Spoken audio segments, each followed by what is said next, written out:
Hello, hello, hello. We're live. Yo, what's happening, people?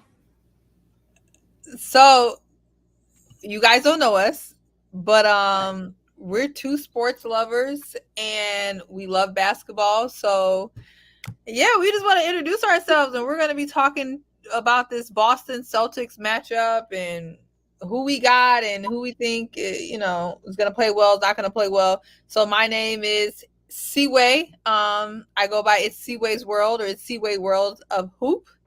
And I'm JR, also known as Struggle Streaming with JR. yeah, And because we're all struggle streaming. we all struggle streaming out here, exactly. But yeah, been an NBA fan for many years, many decades. I'm an NBA savant, so used to play and I still follow the game. Um, so this finals is going to be very interesting because you have two teams that have previously won titles in the last 10 years or so, 13 years. And it's a test of wills to see who's got the most balanced team and who can play the most consistently. So, who you got, CUA, and why? Straight off the top. Okay, so who do I got? This is a tough question. I think people have been asking me this all on my TikTok. And the best answer is I don't know. But who I want to go with is I want to go with the Celtics, and that's for a few reasons. One, they just have the better all-around team. I think the Celtics, if the Celtics are firing on all cylinders, they should win. There's no reason why they shouldn't win. Do I Mm-hmm. like betting against Kyrie and Luca? That does not make me feel comfortable at all, especially with Right. what we just saw, right, in the Western Conference. But Mm-hmm. yeah, who do you have? Well, I'm going to go with the Celtics. There's a couple of reasons for that. Um, I do feel like they've got the most balanced team in the NBA. They also have consistently had the best record in the East, or at least top two for the last couple seasons. They've overcome a coaching change. They've been to the conference finals probably 4 or 5 times. They've been to the finals last year. So I think they've tasted enough defeat to get the intensity and the consistency and the dedication to want to win it all this season. Because I think sometimes the adversity can make you want to push to the next level. And that's what I've seen from them. First getting to the conference finals, suffered a defeat, came back, got to the finals, lost that, and now can they push on to win the championship? I think what you bring up actually makes me a little bit more afraid about the Celtics because they've constantly got to this place multiple times with great teams and they Mm-hmm. just keep falling short. And my concern is that does Jason Tatum and Jalen Brown have the heart that it takes to pull this off?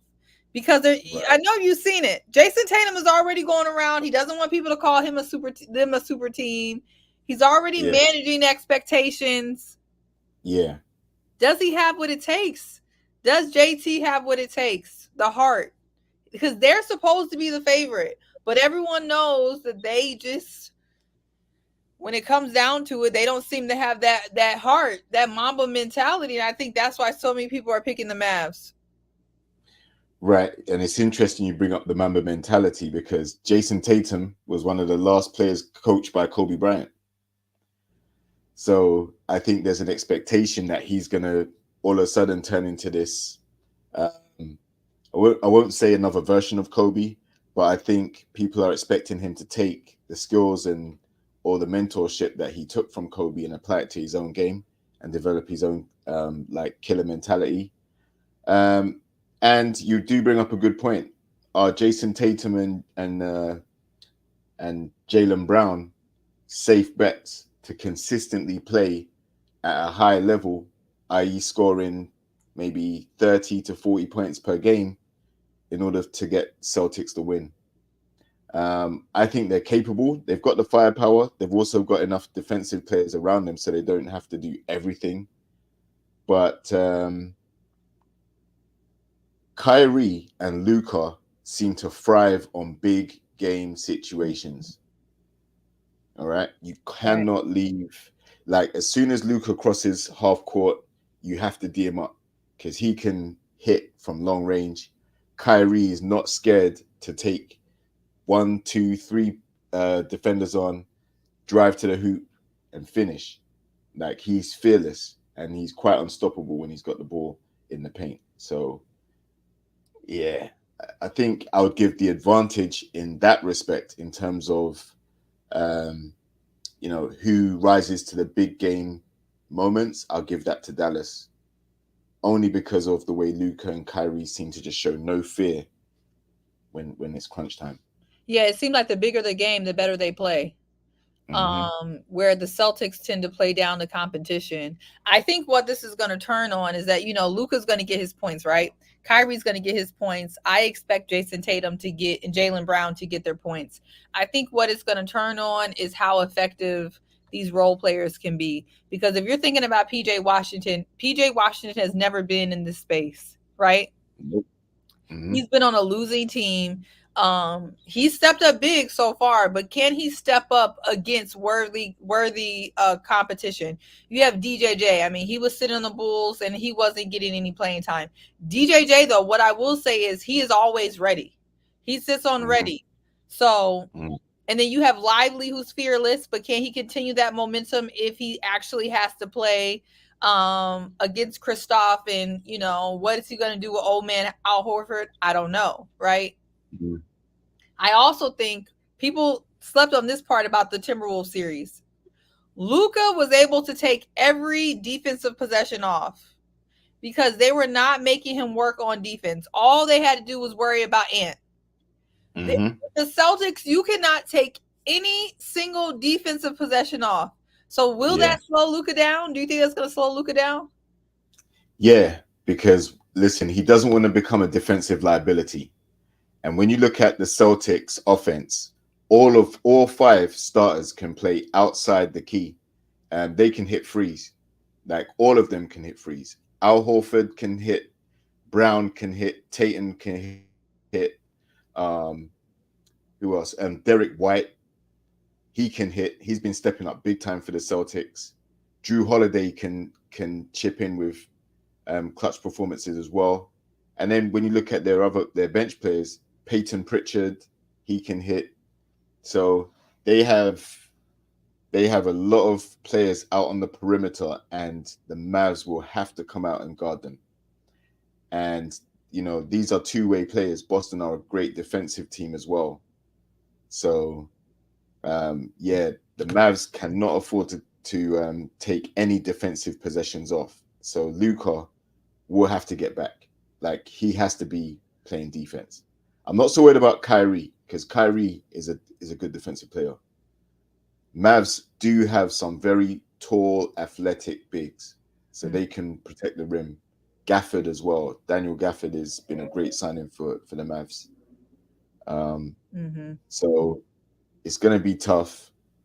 Old man Horford, though, at his age, going against these younger athletic bigs, Porzingis coming off the calf injury, probably not 100% yet. Yeah, I think that's where the chink in the Celtics armor is going to be with the bigs. Yeah, they're also really bigging up this whole storyline with Kyrie coming back. I think we saw a different type of Malcolm X Irving this last series because Ant decided to call him out, right? This series, no one's going to be dumb enough to call him out, but they don't have to because he's coming back to revenge his stumping ground the way they kind of did him when he was leaving. I'm concerned about Kyrie for the Celtics because last time he was there, he's saging stuff, stumping on the logo. Yeah, yeah. That's what I was about to bring up actually. Him stamping on that logo, he's going to get nuclear heat when he steps on that court. He's gonna, but Like, that's not gonna help him though. That's not gonna help the Celtics. That's gonna be worse. The worse they treat him. yeah, the more he's going to make them pay. But Yeah. I don't know.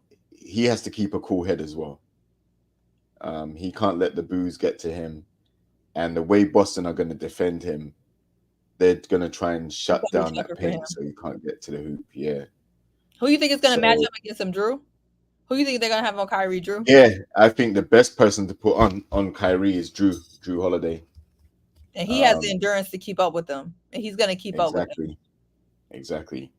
So I would put Drew on Kyrie, and I would probably put Brown on Luca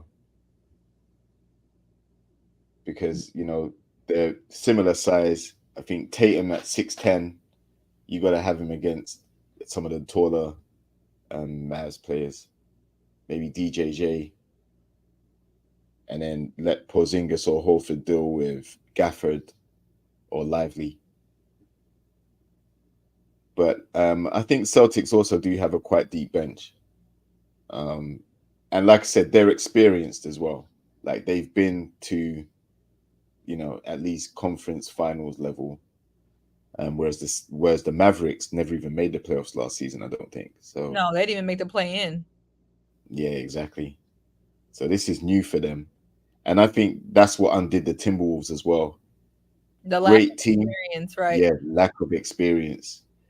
In a half court setting, it's very different to play in the full court that you play in the regular season. And the coaching, what do you think about the coaching? Jason Kidd, wily vet, very crafty. He can be using some You tactics. know what? The more we talk, the more it sounds like we shouldn't have the Celtics. But you know what? Jason Kidd was coaching circles around a good coach. Yeah. He was Mm-hmm. coaching circles around a good coach.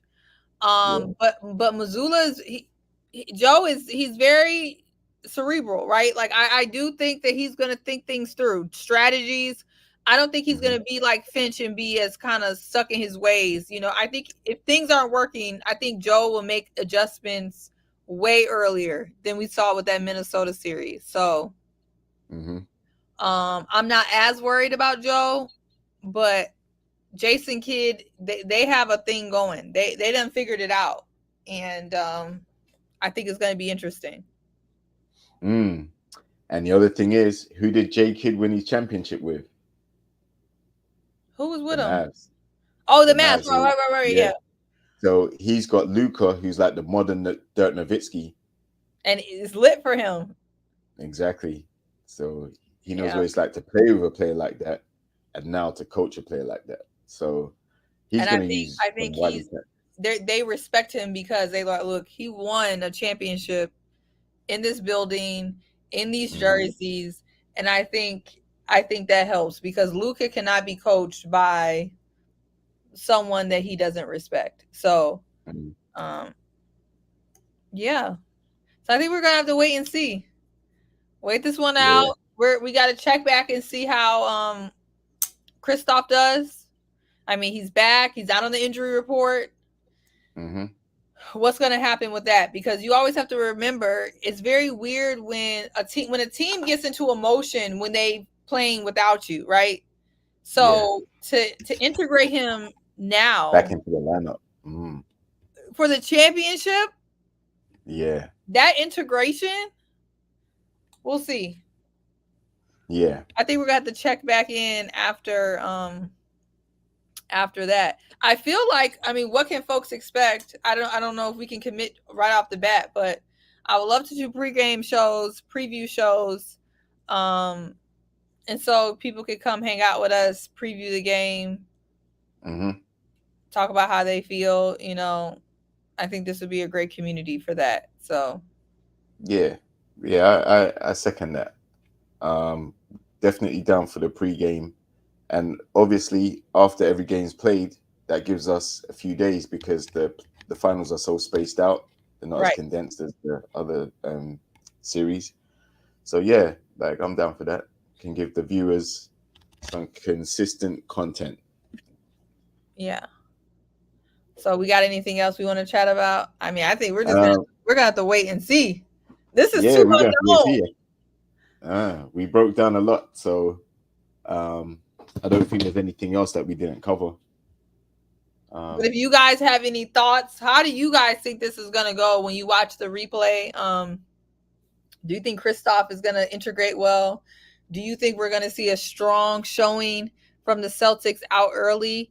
And if we see the Celtics go down early, does that mean the series is over? Because I just personally feel like if the Celtics don't come out swinging game one, I'm concerned for the series. The Mavs being down, they can figure out a way. The Celtics have to come out aggressive on their home floor.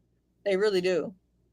Yeah, I agree. If the Celtics drop the first game, especially, they're in big trouble because now Dallas get the home court advantage for the rest of the series.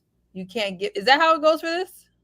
Yeah, because obviously there'll be 6 games left, and if Dallas still won at home, then they're gonna have what they've got to go home for 2. Sorry, they've got to go home for 2, and then they'll probably have game 6 in Dallas as well. In Dallas, right? So yeah, they're gonna have to take care of home. Definitely take care of home for sure. And if Celtics manage to hold home court and they still won in Dallas, it's a wrap. No team comes back from 3-0 down, so it's a wrap. Yeah, so I think we're gonna have to see what the Celtics look like coming out game one, because no matter what they say, they can try to manage our expectations. They can try to tell us they're not a super team. They have literally the most to lose. Dallas is playing with free money right now. Mm-hmm. They weren't supposed to be here. They're like the Heat. It's like, yeah, it's cute that you guys are here. And yes, can Luka and Kyrie be an underdog? Luka and Kyrie, an underdog, don't go together. I get that. But Dallas wasn't supposed to be here. So I agree. Kyrie and Luka will have to put up maybe 30 points plus each every game to win, because their third option, PJ Washington, might be able to get 18 to 20. But besides him, consistent points, I'm not sure if they're going to be able to, because Boston are a very good defensive team, like I said. And they don't just rely on Tatum and Brown anymore. That was their downfall before. Now they can spread it out. They just swept one of the best offenses in the league. I mean, exactly. Indiana, I know they weren't as good as Boston, but they had offensive threats everywhere, right? And Boston swept them. So Boston knows how to deal with shooters, right? They dealt with that a whole series and swept them. So dealing with PJ Washington in the corner, I don't feel like it's going to be that difficult. Once they or Tim Hardaway or any of these other guys, it's going to be managing the Twin Towers. That's Gafford and Lively. It's going to be Gafford and Lively, and how they're able to move, and how they're able, when Luka goes and he drives, and if they cut Luka off, like, can Gafford and Lively finish? And so far they've been doing good. I think it's going to turn on that. It's going to turn on that. Right. You're right. And obviously Kyrie's the guy that breaks down the defense even more, because he gets right to the heart of the paint, draws a double team. He can kick, he can throw a lob, or he can finish. Right. So they got to keep him out of there. Yeah. So we'll see.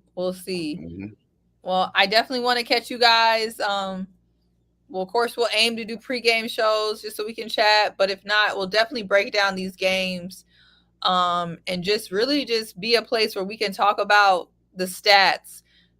We can talk about kind of what we're seeing and matchups, and then also talk about some of the fun stuff and the vibes and the stuff that we've seen. But just be a place, like, if you want to talk about the stats of it all and also the fun storylines that's going on, and this is a good place for you, because we're going to break it all down. So exactly. Well, going to be your one-stop shop for NBA Finals action. Yes, and you guys can keep up with us at other platforms as well. We're all over the place. Well, you want to give your Instagram JRX TV. Check me out on there. And my Instagram is Mrs. Dior 22. And then your TikTok, we got to get your TikTok up and running. Go give me a TikTok before they ban it over there for you guys. In my TikTok is it's Seaways World. It's Seaways World Esquire. I'll make sure I'll link it down below.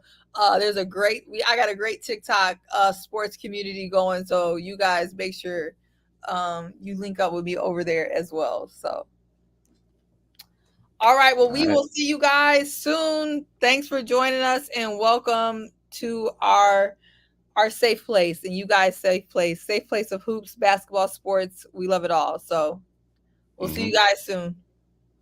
Deuces. Take care, people.